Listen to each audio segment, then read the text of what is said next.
Miami recently surpassed New York City in the number of million-dollar home listings. The market is definitely shifting, but shifting does not automatically mean collapsing. The middle market is feeling pressure, and I think the biggest issue right now is affordability, not demand. Projects like 11 hotel and residences and 11 club residences beyond are helping reshape the Park West area. With the FIFA World Cup coming to Miami in 26, the city is preparing for one of the biggest global events it has ever hosted. Hello everyone and welcome back. Bobby Mahalati here, and today we're filming from our Miami Beach office right in the middle of one of the fastest moving real estate markets in the country. Welcome back to the channel. Today I wanted to talk about something that almost everybody is asking right now: what is actually happening in the real estate market here in May of 26? Because depending on who you listen to, you'll hear completely different stories. Some people are saying the market is crashing, others are saying it's booming. Some people are waiting for rates to drop, and others are rushing to buy before prices move again. So today I want to break this down from a real world perspective, especially from what we're seeing here in South Florida and Miami.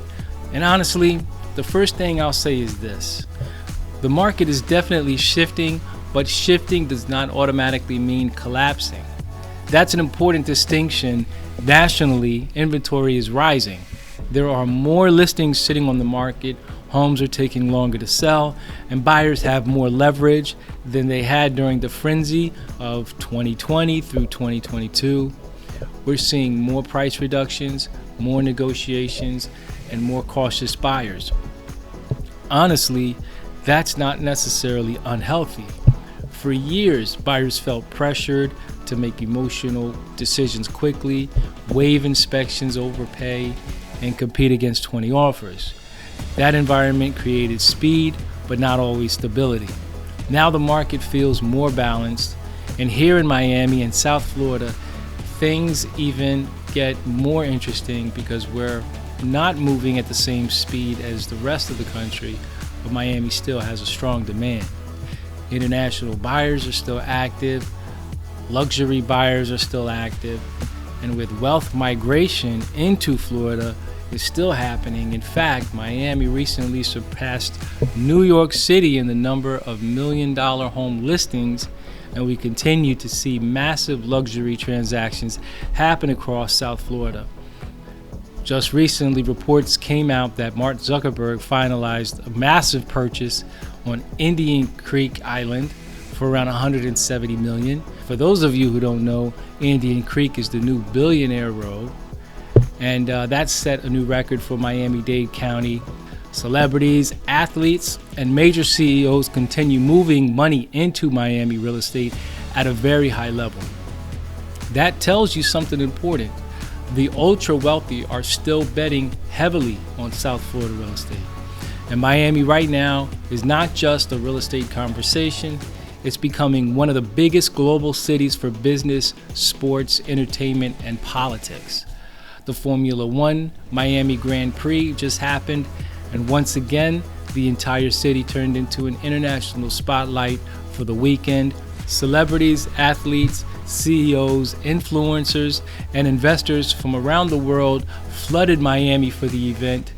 You might even call it the business version of Coachella here in Miami. And you can actually feel how fast Miami is evolving physically too. Everywhere you look, there's another tower going up.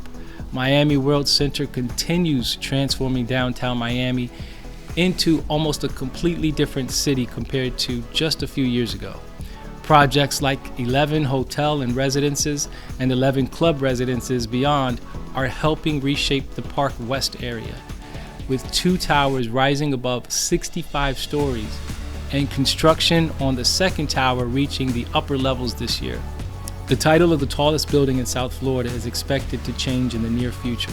Even sports and entertainment are changing the city. Inter Miami is now playing home games at the new stadium at Miami Freedom Park, after opening its new Miami home in April 26. That was just last month. With the FIFA World Cup coming to Miami in 26, the city is preparing for one of the biggest global events it has ever hosted. Hard Rock Stadium will host 7 World Cup matches, including the Bronze Final, and Miami will also host the official FIFA Fan Festival at Bayfront Park from June 13th to July 5th. That means live match broadcasts, entertainment, cultural performances, food, games, and thousands of fans gathering in the heart of downtown Miami. So when you combine Formula One, the World Cup, Inter Miami, new towers, luxury development, international tourism, and major events, you start to understand why Miami feels different right now. The city is not just growing, it is repositioning itself on a global level. And honestly, all of that matters to real estate because markets don't move only based on homes, they move based on energy, momentum, business growth, population growth, and global attention. That's why South Florida still feels different from many other parts of the country right now. But at the same time, there's another side to the story. The middle market is feeling pressure, and I think the biggest issue right now is affordability, not demand. People still want homes, home ownership, and the Florida lifestyle. But when mortgage rates are sitting around at the 6% range, combined with insurance costs, HOA fees, taxes, and overall cost of living, buyers think differently. Monthly payments matter again, and that changes behavior.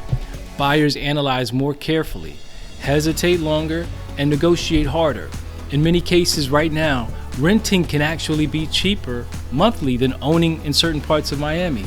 That's a major psychological shift because during the pandemic, years of ownership felt like the obvious move no matter what. Today, buyers are doing the math.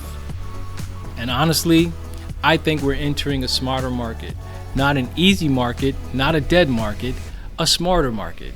The deals happening now require more strategy, and this is where agents really need to pay attention because the old approach doesn't work. Overpricing listings and hoping the market carries you is dangerous.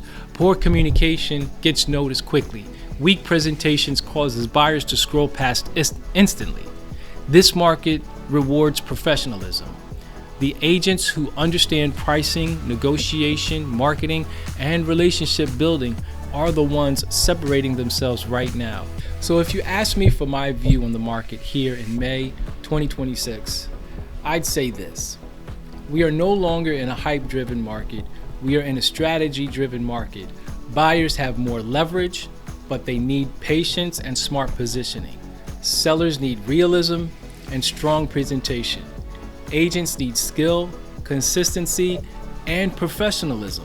Because I don't professionally think South Florida is collapsing, but I also don't think we're going back to the ultra frenzy environment anytime soon. I think we're entering a more mature phase, and mature markets reward knowledge. Not emotion, not hype, but knowledge. So whether you're a buyer, seller, investor, or agent watching this, my advice right now is simple. Stay informed, stay adaptable, think long term, and don't make decisions based purely on fear or the headlines because markets always move. The question is whether you're positioned correctly when they do.